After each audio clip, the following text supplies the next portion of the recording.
and I'm addicted to stinging myself with bees. I sting myself on my hip, my elbow, on a finger, my ankle, my forehead, on the tip of my nose. The most I've ever given myself was between 15 and 20 in my left hip. I really love stinging myself with bees. Margaret has been addicted to bee stings for the past 10 years. Her addiction started innocently as a way to relieve her arthritis. In search of relief from the pain, Margaret turned to the beehives in her backyard. I had read how people have been using it to relieve certain pain symptoms. The first time that I stung myself, it didn't hurt as bad as I thought it would. And it just got easier every time. But what started as an occasional prick of pain for medical reasons has spiraled into 15 stings a day. There's a couple trigger points right here that I like to sting. Kind of put a little dent in it with my fingernail. I gently tap it on the abdomen, and it comes away like that. She's always had kind of a taste for looking at the odd side of things. At this point now, with 15 stings a day, that's when I'm starting to get really concerned about this.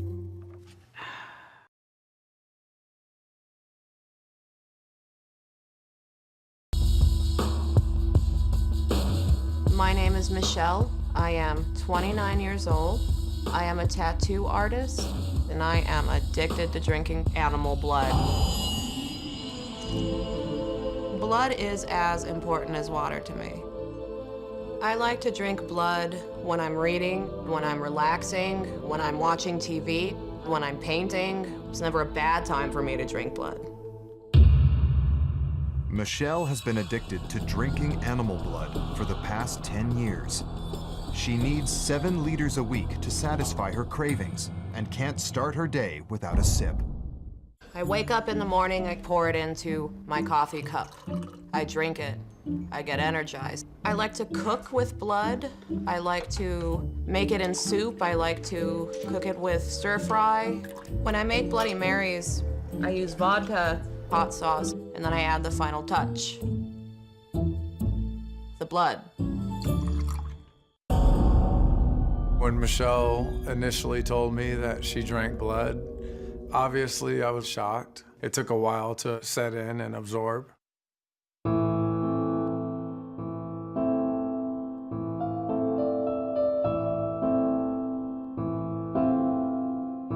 I prefer pig's blood to beef blood because I prefer the gaminess. It's a little bit more salty than the beef blood. The consistency is like that of wine. It's just slightly thicker. And it doesn't taste like wine, but it definitely has the same ambiance. I feel it going down my throat. It's like having a cold and drinking a hot toddy. I get irritable without it. I get angry. I don't want to leave my house. I want my blood.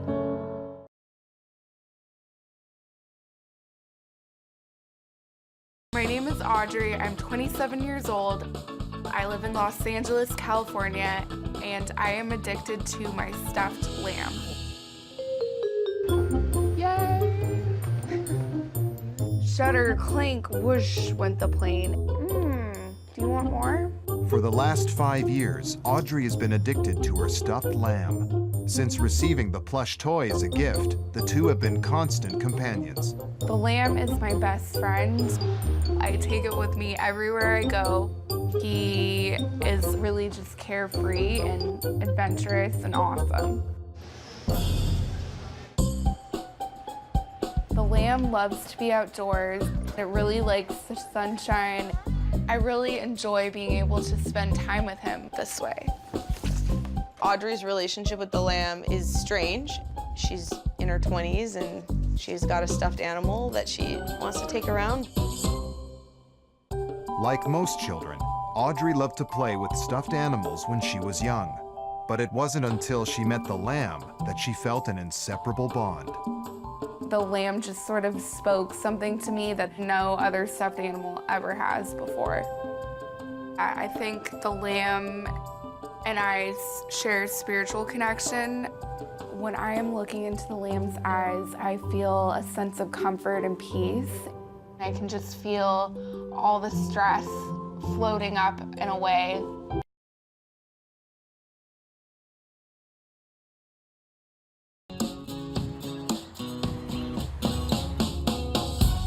My name is Bria. I'm 19 years old, and I'm addicted to eating sand. I just love the crunch. It's always good on top of food, like a seasoning or something. I've taken a tortilla chip, dipped them in sand, and ate them, and it gave this chip the best crunch that I've ever got in my entire life. My favorite combination of sand is when I mix it with gum. It's just like mouth-watering. Bria's addiction first developed 5 years ago when she accidentally got a mouthful of sand at the beach. She was instantly hooked on the crunchy texture. I eat it when I go to my room, when I'm walking to class, when I'm reading a book. Before I go to bed, I put like a pinch in my mouth. When I wake up in the morning, there's still pieces, like, in my teeth. It's like leftovers. When I first found out that Bria was eating sand, I was like, oh my gosh, that is crazy, that's nasty.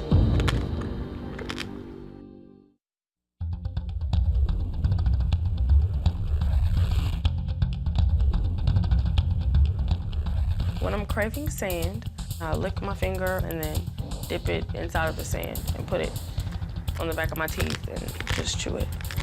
I like the fact that it grits on my teeth. It gives it that crunch that you don't get from food. Bria is so dependent on that satisfying crunch, she turns to nail files when her sand supply runs low. It has like sandpaper on it. It gives me the same crunch. Sorry. Put it like on the back of my teeth and just go like this.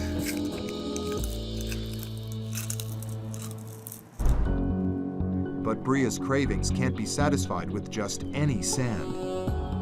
My favorite sand is actually the sand from the playground or a park. I start by taking a handful. Then I take like the big rocks out. It's natural, it's straight from the earth. It's really good and it's really crunchy.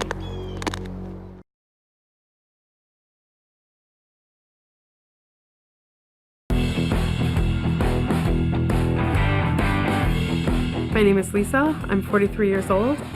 I live in Detroit, Michigan, and I'm addicted to eating cat hair. Just chewing it is relaxing. It's a comforting feeling. Her fur is such an interesting texture. It's so soft and puffy and like cotton candy, almost. Sometimes they do get stuck in your teeth, but you can just get them out with flossing and brushing. Sorry, it's in my lipstick. When my sister told me she was eating cat hair, I was shocked. It is strange. I don't think she should be eating it. 15 years ago, Lisa began eating cat hair as a way to feel closer to her pets. But it wasn't until she got a new kitten that her unusual bonding ritual turned into a full-blown addiction. Now, 2 years later, Lisa's so hooked on consuming cat hair that she can't go 2 hours without a fix. I kind of look at it and make sure it's relatively clean and just cat fur. I'll kind of break it apart and then just put it in my mouth. I'll chew it up a little bit and then take it out and maybe mess with it a little bit and then put it back in. There's, I guess you could say maybe like a cotton ball taste. It's much less of a flavor than even human hair.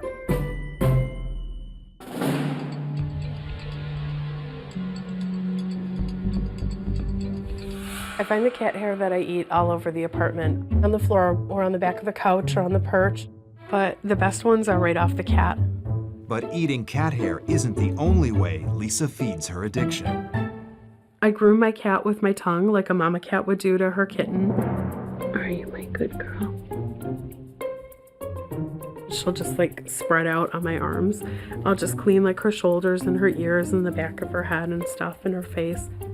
I don't get as involved as another cat would. I'm not licking her butt or in between the paws that go in the litter box, but it's a bonding thing. And and we both seem to enjoy it.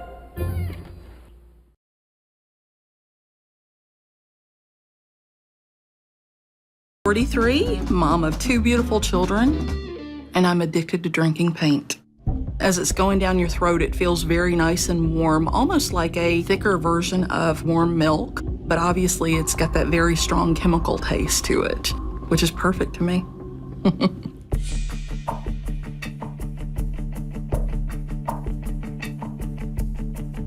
When you get the marker, you need to shake it up, obviously. It's like your standard paint. You can already see that there is some white paint around the edge. So I'll put that into my mouth and suck the excess off, take that off.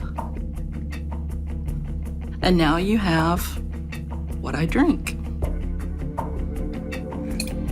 Obviously, it's not something that I can do in front of my children.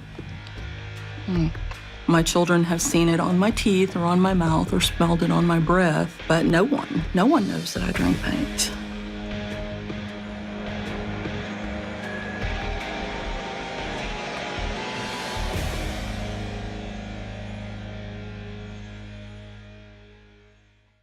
Stephanie and I are best friends. Today I'm going to admit my addiction to drinking paint to Stephanie. It's something that's out of the ordinary, so I'm a little shaky right now. I brought you here because I want to tell you something, because it's something that's unusual. I am addicted to drinking paint.